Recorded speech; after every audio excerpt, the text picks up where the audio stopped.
Hello learners, hope you guys are doing well. आज का हमारा टॉपिक है विटामिन्स। ये एसएससी एंड बहुत सारे कॉम्पिटिटिव एग्जाम का फेवरेट टॉपिक है। तो चलिए शुरू करते हैं। विटामिन्स की जो खोज की थी वो की थी कैज़मियर फंक ने। ये एग्जाम में कई बार पूछा गया है, या ऐसे भी पूछा जा सकता है कि ये जो टर्म है विटामिन्स, ये किसके द्वारा दिया गया है। तो ये दिया गया था कैज़मियर फंक के द्वारा। विटामिन्स होते क्या है? विटामिन्स न्यूट्रिएंट्स का वो पार्ट है जो हमारी बॉडी फंक्शनिंग के लिए बेहद इंपॉर्टेंट है, लेकिन इनको हमारी जो बॉडी की सेल होती हैं वो सिंथेसाइज नहीं कर सकती हैं। इसका जो फुलफिलमेंट होता है वो एक्सटर्नल सोर्स के द्वारा होता है। एक्सटर्नल सोर्स में क्या आता है? एक्सटर्नल सोर्स के अंदर आते हैं वे फूड प्रोडक्ट्स जिसमें विटामिन्स होता है। अब विटामिन के टाइप भी होते हैं। अगर हम सॉल्युबिलिटी के आधार पर देखें तो विटामिन दो टाइप के होते हैं। पहले होते हैं वाटर सॉल्युबल एंड दूसरे होते हैं फैट सॉल्युबल। वाटर सॉल्युबल की बात करूं तो विटामिन बी और विटामिन सी इसके एग्जाम्पल हैं जो वाटर सॉल्युबल है। और फैट सॉल्युबल की बात करें तो बाकी जितने भी हैं ए, डी, ई, के, ये सारे जो विटामिन हैं ये सारे फैट सॉल्युबल हैं। अब इसको हम याद कैसे रख सकते हैं? हमको दोनों याद रखने की जरूरत नहीं, हम एक को याद कर सकते हैं, एक को याद रख सकते हैं, दूसरा अपने आप याद हो जाएगा। कि वाटर सॉल्युबल होते हैं बी सी। हम इसे ऐसे याद कर सकते हैं जैसे ए डी होता है, बी सी होता है तो बिफोर क्राइस्ट, तो बी सी। बाकी अपने आप से भी कोई फॉर्मूला बना सकते हो जिससे इसे याद रख सकते हो। एक और चीज है कि विटामिन एक्सटर्नल सोर्स से तो मिलता है, लेकिन इसमें एक एक्सेप्शनल केस है। उसमें एक्सेप्शनल केस कौन कौन से हैं? एक हो गया विटामिन डी एंड दूसरा हो गया विटामिन के। अब मैं पूरी स्टोरी को, सारे विटामिन्स को आपको अच्छे से एक्सप्लेन करता हूं। तो चलिए नेक्स्ट स्लाइड पर चलते हैं। जब हम विटामिन को पढ़ेंगे तो हम तीन चीजें पढ़ेंगे। एक पढ़ेंगे हम साइंटिफिक टर्म, फिर दूसरी बात करेंगे हम इसके द्वारा होने वाली डिजीज की, और फिर वो एक्सटर्नल सोर्स जिसके द्वारा इसकी कमी को पूरा किया जा सकता है। यहां मैं कुछ ही एक्सटर्नल सोर्स या कुछ ही विटामिन जो इंपॉर्टेंट है उनके एक्सटर्नल सोर्स की बात करूंगा, क्योंकि एग्जाम के अंदर एक्सटर्नल सोर्स इतना इंपॉर्टेंट नहीं है। एग्जाम में या तो डिजीज पूछी जाती है या साइंटिफिक टर्म जो होता है जो इसको दिया गया है वो पूछा जाता है। तो मैं विटामिन ए से शुरू करता हूं। विटामिन ए के अगर मैं साइंटिफिक टर्म की बात करूं तो इसे कहते हैं रेटिनॉल, और इसके द्वारा जो बीमारी होती है उसे हम कहते हैं जेरोप्थेल्मिया, या हम नाइट ब्लाइंडनेस भी बोल देते हैं, जिसे हिंदी में रतौंधी कहा जाता है। असल में रात को जो है धुंधला या बिल्कुल नहीं दिखाई देता है। अब मैं बात करूं सोर्स की जिसके द्वारा विटामिन ए का फुलफिलमेंट होता है, तो उसमें सबसे इंपॉर्टेंट होती है कैरेट, फिर मिल्क हो गया, एग हो गया, ग्रीन वेजिटेबल्स होते हैं। तो चलिए नेक्स्ट स्लाइड पर चलते हैं। अब मैं बात करता हूं विटामिन सी की। विटामिन सी का साइंटिफिक टर्म है एस्कॉर्बिक एसिड। इसको कुछ इस तरीके से याद किया जा सकता है कि इसके जो एक्सटर्नल फूड है, जहां से एक्सटर्नल सोर्स है जिससे विटामिन सी की फुलफिलमेंट होती है, वो होते हैं सिट्रिक एसिड फ्रूट। अब सिट्रिक एसिड फ्रूट में आते हैं आपके लेमन आता है, ऑरेंज आते हैं, बहुत सारे जो टेस्ट में खट्टे होते हैं, वो सारे जितने भी फ्रूट्स हैं वो विटामिन सी के गुड सोर्स हैं। अब डिजीज की बात करें तो ये आप फिगर में देख सकते हैं, ये ब्लीडिंग ऑफ गम्स है, इसको हम स्कर्वी भी कहते हैं, और एग्जाम में ज्यादातर पूछा जाता है स्कर्वी किस विटामिन की कमी के कारण होती है, तो वो विटामिन सी के कारण होती है। अब बात करते हैं हम विटामिन डी की। विटामिन डी का सोर्स जो है सनलाइट भी होती है।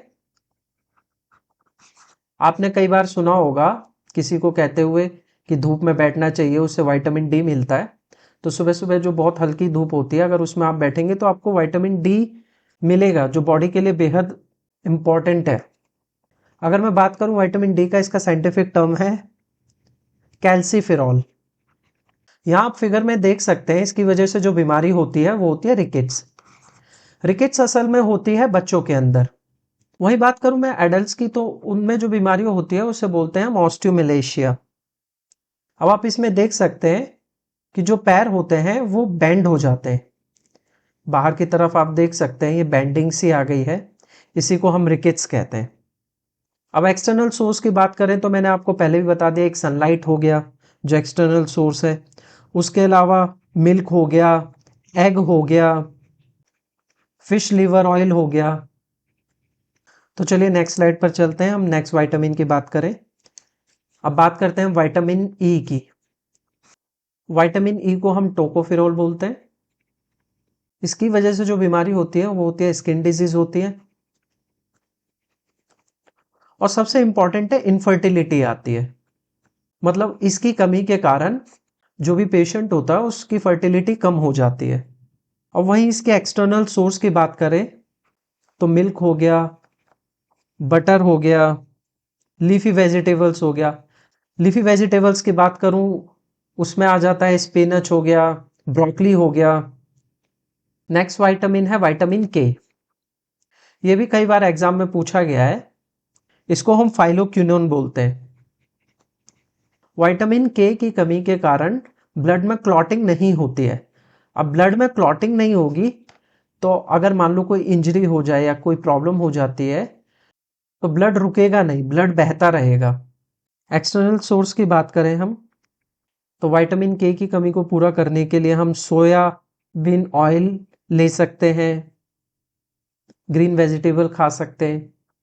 अब नेक्स्ट बात हम करते हैं vitamin B complex. Vitamin B complex में बहुत सारे विटामिन आते हैं, जब vitamin B1, B2, B3, B5, B6, B7, B9, B11, B12।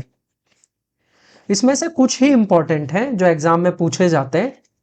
मैं अगर बता दूं इनमें से कौन कौन इंपॉर्टेंट है तो विटामिन B1 कई बार पूछा गया है, विटामिन B3 पूछा गया है, विटामिन B12 पूछा गया है। ये जो 3 विटामिन हैं ये मोस्ट इंपॉर्टेंट है। इनके आपको साइंटिफिक टर्म और इनके द्वारा होने वाली बीमारियों के भी नाम याद रखने चाहिए। बाकी एक्सटर्नल सोर्स इतना इंपॉर्टेंट नहीं है, तो मैं एक एक करके सारे विटामिन के बारे में बताता हूं। विटामिन B1 की बात करें तो इसका साइंटिफिक टर्म है थियामिन। इसके द्वारा जो बीमारी होती है वो होती है बेरी। वही मैं एक्सटर्नल सोर्स की बात करूं जो इतना इंपॉर्टेंट नहीं है, फिर भी मैं बस बता देता हूं। तो ग्राउंड नट हो गया, पल्सेस हो गई, एग हो गई, ये इंपॉर्टेंट हैं जिनके अंदर विटामिन B1 होता है। विटामिन B3 को नियासिन बोलते हैं। वहीं इसके द्वारा जो बीमारी होती है वो है पिलैग्रा। इसके एक्सटर्नल सोर्स है मीट हो गया, मिल्क हो गया, ये इसके एक्सटर्नल सोर्स है। विटामिन B12 का साइंटिफिक टर्म है साइनोकोबालामाइन। और जो इसके द्वारा जो बीमारी होती है वो होती है परनीशियस एनीमिया।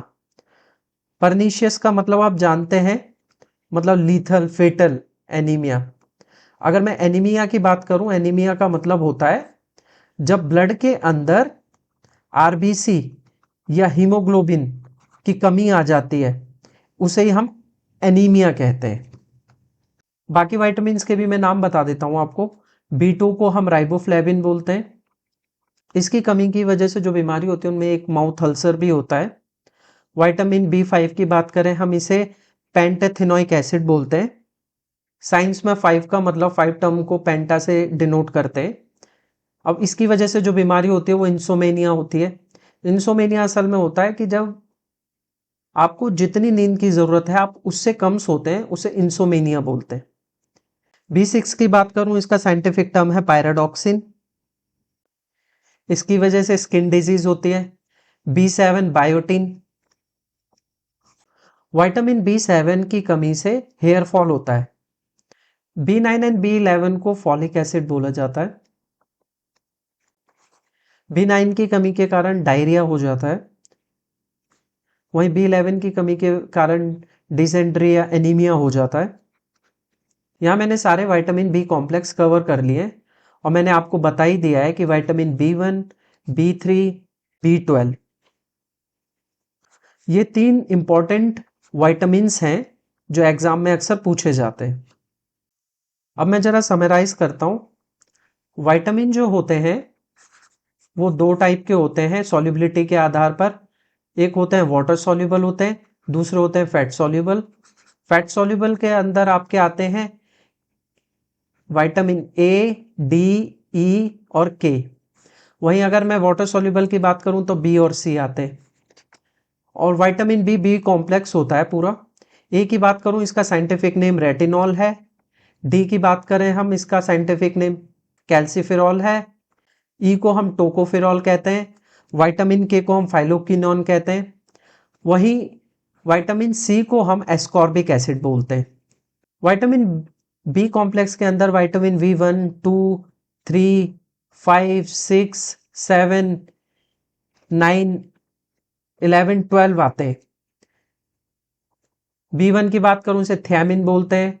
B2 की बात करूं इसे राइबोफ्लेविन बोलते हैं। 3 को नियासिन बोलते हैं। 5 को पेंटेथेनोइक एसिड बोलते हैं। 6 को पायरोडॉक्सिन बोलते हैं। 7 को बायोटीन बोलते हैं। 9 एंड 11 को हम फॉलिक एसिड्स बोलते हैं। 12 को हम साइनोकोबालामाइन बोलते हैं। अब वहीं मैं इंपॉर्टेंट की बात करूं तो विटामिन B1 हो गया, B3 हो गया एंड B12 हो गया, बहुत इंपॉर्टेंट है। B1 की कमी के कारण जो बीमारी होती है वो बेरी होती है। नियासिन की वजह से पेलाग्रा होता है। विटामिन B12 की कमी के कारण पर्नीशियस एनीमिया होता है। वहीं मैं बात करूं विटामिन ए की कमी के कारण नाइट ब्लाइंडनेस होती है। डी की कमी के कारण रिकेट्स होता है। वहीं एडल्ट्स में ऑस्टोमेलेशिया होता है। ई की कमी के कारण स्किन डिजीज हो गया, इनफर्टिलिटी होती है। के की कमी के कारण ब्लड क्लॉटिंग नहीं हो पाती है।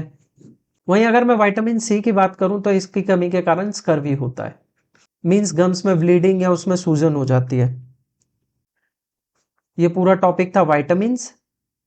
अच्छा, एक और चीज बतानी थी, इसको डिस्कवर किया था कैजमियर फंक ने। यहां पर विटामिन टॉपिक खत्म होता है। आई होप आपको वीडियो अच्छी लगी होगी। मैंने विटामिन से पूछे जाने वाले सारे क्वेश्चंस होते हैं, जो जितने भी टॉपिक्स होते हैं उनको अच्छे से कवर किया है।